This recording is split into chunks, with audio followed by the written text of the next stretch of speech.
Not everybody was supportive of you coming back, right? I mean, I imagine there were some, but I mean, most were probably saying, Ryan, I don't think that's a good idea. Yeah, I mean, most were actually saying, Ryan, that's not a good idea, because so the some that were supporting me was like my dad. My dad knew I needed to get back to combat. I needed to prove myself, or it was going to haunt me for the rest of my life. But like even through the rehab process, it's like, hey, look, man, you're setting your standards so high that we're worried that when you don't go back to combat, because you're probably not going to go back to combat, it's going to mentally destroy you. We need you to have some sort of management expectation. You need to be able to understand, like, here's your injuries. Here's the chances of you going back. Here's the chances of you doing something else. These chances dwarf these chances. So you need to quit putting everything in this 5 to 10 percentile and start to think about this 90 percentile over here, because it's management expectation. And I understand that. It's smart. You have to be able to manage your expectations. But I didn't care, because it sounds like a great success story, but it's also very dangerous, because that's a path. If you go down that path and you don't meet that expectation, that's a mental health nightmare right there. Mm-hmm. You know what I mean? And so, yeah, I recklessly went for the 10% chance of going back to combat and didn't even think about, well, if this doesn't work, I didn't have any backup plans. It was all or nothing. And it sounds like a success story, but it's very dangerous. And so, yeah, I definitely recklessly pursued going back to combat so much, to the point to where, and it was, I mean, even when I got cleared and I was able to weasel my way onto a flight back to Afghanistan in 2012, when I showed up, the team there was like, what are you doing here, dude?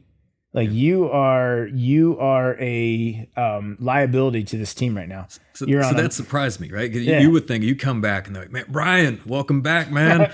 Like, not in combat. Let's do this. But yet they were concerned, right? They were concerned about your ability to perform, and it's interesting just from a team and leadership dynamic. Yep.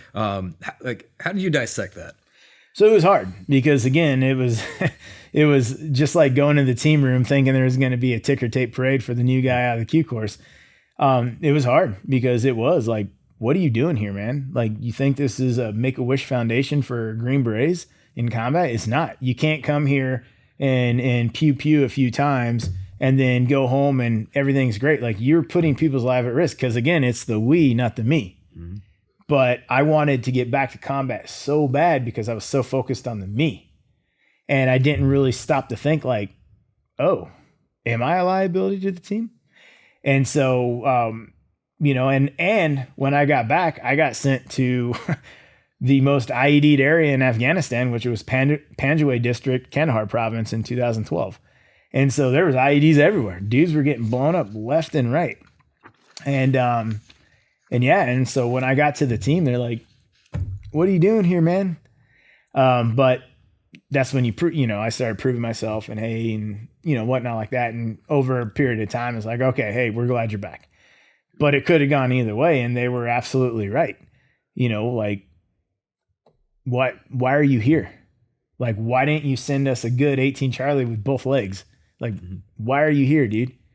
And you have to understand that, because it's combat and people die in combat, So like, there's obviously the physical component, which, you were able to rehab, get back on the ground. Mm-hmm. But what about the mental aspect? I mean, after having your leg blown off and now you're right back on the ground, were you worried about how you'd respond? Like, just, if you were to encounter something like that again? But it's impossible to step on an IED or to get shot and come back exactly the same way you were before, because before you got hit, you were ignorant to what getting hit was about.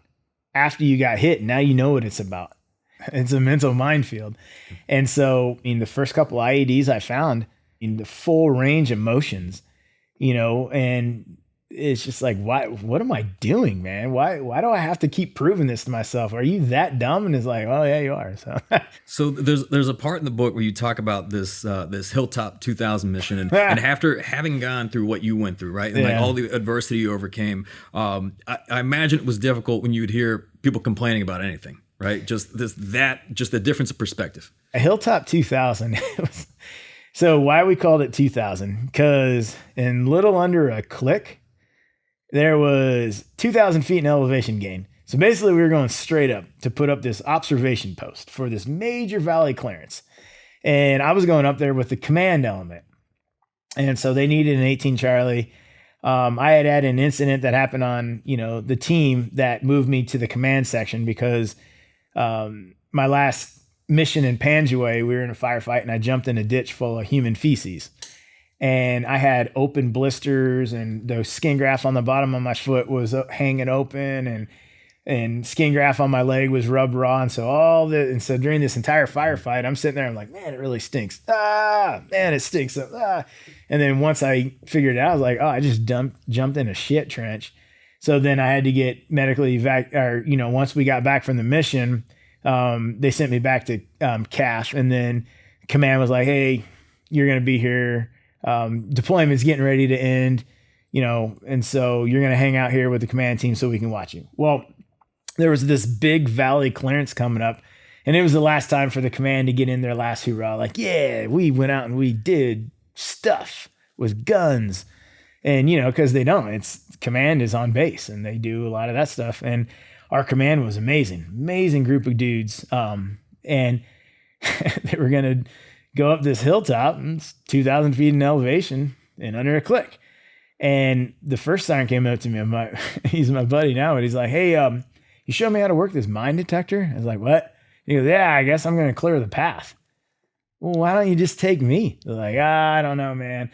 So I was able to weasel my way onto that mission. And I knew that if I beasted that mission, regardless of what happened to me in group, the command element knew what I had done. They would see me on that mission, and I was pretty much good to go, because this was going to be one of the hardest infills that I've ever done. And it was.